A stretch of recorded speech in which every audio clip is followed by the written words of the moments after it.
Hey guys and gals, today I'll be talking about the sequel to Tidbits of Terror, Tidbits of Terror 2. And this one, I would say, is a little bit more of an improvement from the first movie, so yeah, it totally makes up for it. But like I said, one thing I like about the first movie, and it's the same thing I would say for the second one, is the segment with our horror hostess.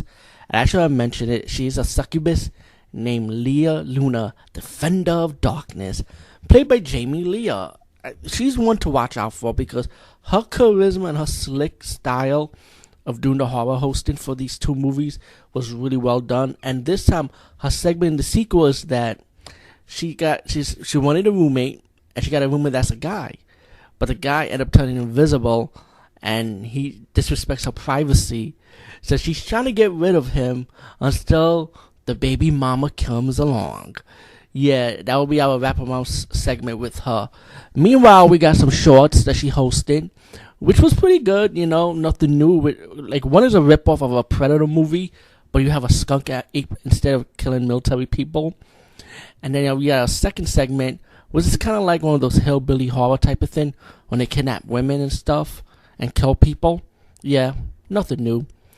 But the third segment was pretty interesting because the third short film is called The Doll, and this one is really, really amazing. I'm going to tell you why.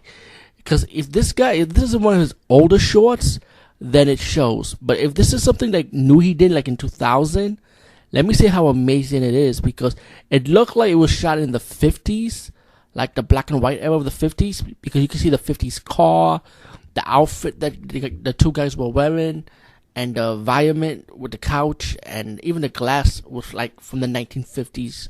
You know, if you see one of those 1950s movies in black and white with that background music and the grindhouse, you know, film static thing coming around the films, you know, like they play, it's like one of those movies you see in the drive-in theaters back in those days. And let me say, they got that shit left to right, like spot on the money. Like, it's amazing. But that segment was about some guy, he killed a man, and a witness was a girl. The guy decided to kill the girl, but then the doll that the girl was carrying ended up hunting the guy in his visions and stuff. So everywhere he runs, he sees that doll.